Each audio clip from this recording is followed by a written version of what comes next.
Hi, this is a video for Math 2-3. This is about solving quadratic equations. This is part 1, where there is no bx term. I'll explain what. Let's say you're given this equation. Here, you've got 4x squared, that's one of the terms, and you've got negative 16, that's the other term, to make the equation 4x squared minus 16 equals 0. It's really important that there's a 0 over on this side already. If there wasn't, we'd have to do something about it. That's because all solving of quadratic equations starts when it is in standard form. Standard form means we have a times the x squared term right here first, then b times x, then c, which is a constant, no x term on it, is equal to 0. Our equation that we're looking at, 4x squared minus 16 equals 0, fits this standard form because there's 4x squared. That means that a equals 4 in this case. And we've got one over here, the negative 16, that's a constant. There's no there's no variable attached to it. That means that c equals negative 16. That leaves this here in the middle. There's an empty space here. That's because we just don't see the 0x. We don't write in 0x. But it's there, and it tells us that if we need to use the value of b equals 0. So there's our three coefficients right there, a, b, and c. This is just the case where b equals 0.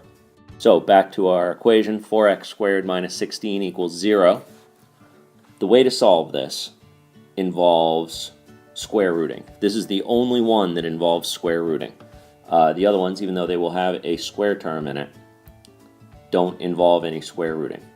To do the square rooting here, we have to move the negative 16 to the other side.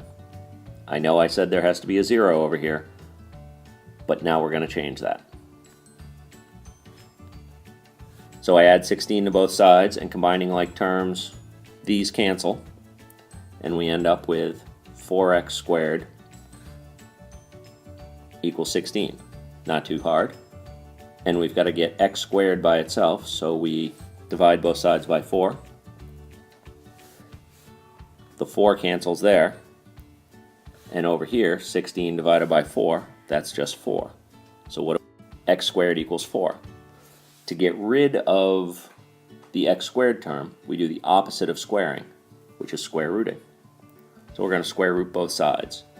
And on this side, the square root of x squared just comes out to be x. So we've got x equals the square root of 4, which everybody knows is 2.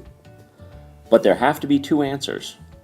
It turns out that there are two numbers that when you square it, you'll get 4.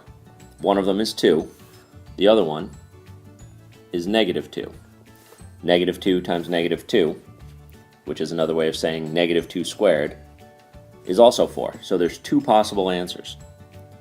Remember that all of these quadratic equations can be drawn as parabolas, and parabolas cross the x-axis in 2 places, up to 2 places. Some of them 0 places or 1 place, but here we've got 2 places.